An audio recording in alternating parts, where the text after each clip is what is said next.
Hari di mana Ustadz Luqmanul Hakim berhenti berharap sama manusia.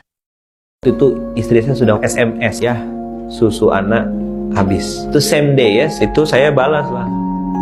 Ya udah saya bilang, ganti dengan teh manis. Harga susu itu cuma Rp9. Nah, sedangkan popok anak itu kurang lebih Rp30. Jadi 3 tambah 10 itu Rp40 lah kebutuhan hari itu. Nah, insya Allah kalau sesuai rencana hari itu saya dapat uang. Jatah saya ngajar ngaji.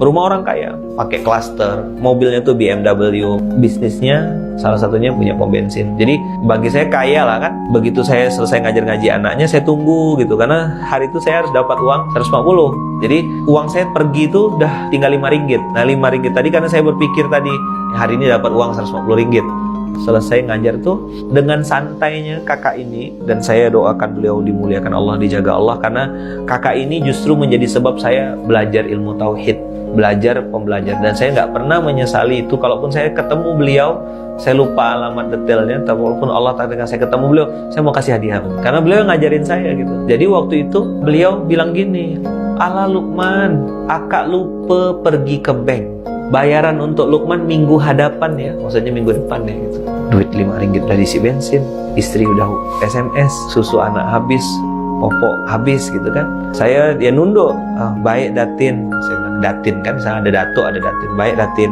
baik Puan, tak apa, saya bilang tak ada masalah. Saya balik dulu Puan, balik. Nah pas balik itulah saya pakai helm, saya pakai jaket, saya masukkan perlengkapan, ada tas saya tuh di jok motor bawah itu, yang tasnya tuh bagian atasnya tuh sobek gitu karena saking beratnya, karena di situ ada barang-barang jualan dagangan saya, produk-produk kesehatan, ada pasta gigi, ada pembalut wanita. Jadi saya dulu jualan produk-produk kesehatan. Di situ saya ingat betul pas saya pasang helm sudah mulai berlinang air mata, saya bersumpah saat itu. Saya bilang, ya Allah, jadikan hari ini hari terakhir saya berharap kepada manusia. Saya salah ya Allah. Sampai akhirnya saya putuskan untuk ke masjid. Ada nama masjidnya tuh di daerah Cokit, di tengah-tengah kota Kuala Lumpur, ada masjid namanya Masjid Kampung Baru. Saya putuskan sholat zuhur di situ. Ya Allah, saya bilang, saya mau balik bawa pulang uang. Tidak lama setelah saya nangis, netesin air mata, minta dibeli sama Allah, tolong belilah dagangan saya Allah, tolong beli. Handphone saya bunyi, kering gitu. Wah, ini orang tua angkat saya. Abah ini orang Garut, punya bisnis cukur rambut di Malaysia, dan sampai sekarang masih ada cukur rambut. Jadi beliau bilang, Luqman lagi di mana? Lagi di Masjid Kampung Baru. Luqman ada bawa toothpaste, odol pasta gigi nggak? Ada Bah, ada. Saya bilang ada. Abah perlu berapa? Beliau bilang, Abah perlu 2. Oh itu saya nangis langsung, basah. Nangis, tahu kenapa? Karena harga pasta gigi itu Rp20 kontan. Saat memutus harapan kepada makhluk, Allah langsung datang. Sambil ngelap air mata, saya langsung bergegas bawa pasta giginya, datang ke Abah. Datang sampai langsung serahkan pasta giginya, Abah langsung kasih uang. Saya masih ingat sampai sekarang, Rp40. Selesai saya salam tangan Abah, cium tangan, pulang, lalu ke rumah. Beli popok, beli susu, habislah duit itu. Susah tuh, semua orang susah. Tapi yang paling penting bagaimana cara kita meresponnya. Satu. Yang kedua, kepada siapa kita meletakkan harapan. Kalau antum udah susah meletakkan harapan pada manusia lagi, antum pasti kecewa kuadrat. Yang ketiga, yang paling penting, apa yang bisa antum lakukan untuk menolong orang lain. Karena pertolongan Allah itu datang ketika kita menolong orang lain.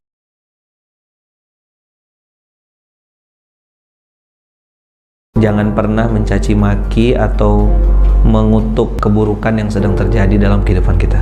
Episode susah, tidak enak dalam kehidupan kita, itu adalah cara Allah untuk mengajarkan kita tetap rendah hati ketika Allah titipkan sedikit karunia dan fadlnya buat kita. Nah, kenapa orang-orang hari ini kok tinggi hati? Kenapa orang-orang hari ini kok suka semena-mena? Karena nggak pernah susah atau lupa ingat waktu susah. Kalau ngelihat orang yang lebih susah, kita akan ngerasakan it was me. Nah, kalau kita tak pernah susah, tahu-tahu instan aja semua didapat dengan mudah, nah episode itu akan membuat hati kita jadi keras.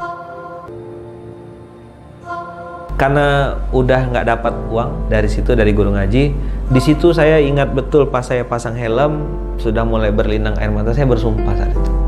Saya bilang, ya Allah, jadikan hari ini hari terakhir saya berharap kepada manusia. Saya salah ya Allah. Jadi saya pulang tuh naik motor tuh udah kayak orang apa, basah aja air mata tuh. Udah nggak tahu mau kemana. Karena kan mau pulang, nggak tahu, nggak ada bawa duit, ya kan? Susu anak juga ini. Akhirnya jalan saya dari daerah Ampang, naik motor saya jalan kosong hampa, perut lapar, duit habis, ya kan? Begitu udah sampai Allah kasih ilham. Nah, kamu ke masjid aja. Bayangin ya, dari jam 8, jam 9, jam 10 tuh muter-muter nggak jelas. Sampai akhirnya saya putuskan untuk ke masjid. Ada nama masjidnya tuh di daerah Cokit, di tengah-tengah kota Kuala Lumpur. Ada masjid namanya Masjid Kampung Baru. Saya putuskan sholat zuhur di situ. Di situ perang batin lah, ada kesal, ada marah, ada apa. Tapi saya waktu itu banting ke dosa-dosa, banting ke aib-aib saya, banting ke ini. Nah, di situ saya mulai peluk tas saya. Singkat cerita, sholat zuhur di Malaysia itu jam 1:15. Jadi saya nunggu panjang, iktikaf sambil lapar gitu ya. Saya noleh kiri kanan, ada nggak yang ngasih makan? Nggak ada. Tidur, tapi tidur ayam gitu kata orang ya, sambil peluk tas itu, sambil doanya tuh udah doa orang yang, ya Allah tolong beli dagangan saya gitu. Qomat, sholat, ya kan, selesai sholat saya doa itu lagi, saya peluk tas, tolong belilah dagangan saya, nggak muluk-muluk, saya minta ya Allah 40 ringgit aja, 10 ringgit untuk beli susu anak, 30 ringgit untuk beli popok. Ya amanal aminin, aminna mimma nakhaf, wahai yang memberikan keamanan, amankanlah kami dari apa yang kami takuti. Ya amanal aminin, salimna mimma nakhaf, selamatkanlah kami dari apa yang kami takuti. Ya amanal aminin, najjina mimma nakhaf, tolong selamatkan kami, lepaskan kami dari apa yang kami takut. Nah, saya waktu itu masih paham bahasa Arab lah ya, alhamdulillah, walaupun nggak baca Quran berapa tahun itu masih paham sedikit-sedikit. Nah, wirid itu saya jadikan bacaan juga gitu. Ya Allah, saya bilang, sini mau balik bawa pulang uang. Nggak lama setelah saya nangis kan, netesin air mata minta dibeli sama Allah, tolong belilah dagangan saya Allah, tolong beli. Handphone saya bunyi kering gitu. Wah, ini orang tua angkat saya. Anak beliau tuh adik kelas saya di Gontor, si Arif itu. Abah ini orang Garut, punya bisnis cukur rambut di Malaysia dan sampai sekarang masih ada cukur rambut. Jadi beliau bilang, Lukman lagi di mana? Lagi di Masjid Kampung Baru. Lukman ada bawa toothpaste, odol pasta gigi nggak? Ada Pak, ada. Saya bilang ada. Abah perlu berapa? Beliau bilang, Abah perlu 2. Oh, itu saya nangis langsung basah. Nangis, tahu kenapa? Karena harga pasta gigi itu 20 ringgit kontan.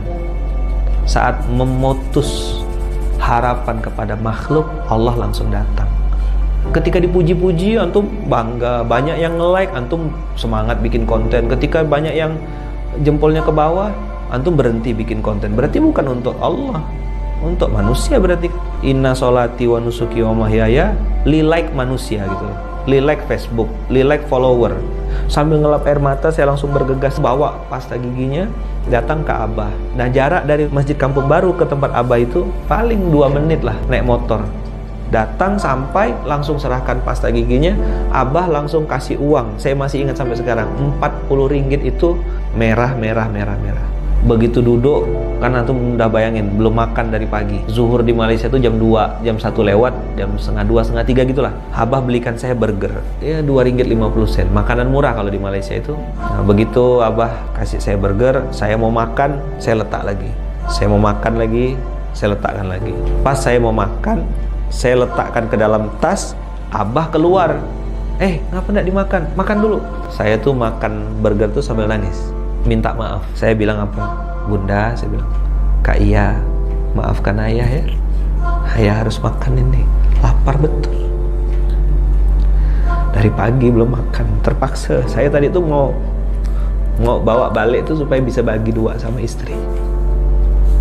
Tapi Abah nyuruh saya makan dan saya makan lahap. Selesai saya salam tangan Abah, cium tangan, pulang, lalu ke rumah. Beli popok, beli susu, habislah duit itu. 9 ringgit 70 sen harga susunya, masih ada sisa 30 sen. 30 ringgit itu harga popoknya. Dan saya pulang tuh dalam kondisi hujan yang sangat lebat. Nah, di Malaysia tuh orang pakai mobil laju-laju, kenceng. Nah, sambil saya naik motor itu bawa tas yang udah telanjur masuk air di dalam tas itu, baju saya basah, jaket saya basah, air mata saya juga basah. Jadi kombinasi antara air hujan dengan air mata.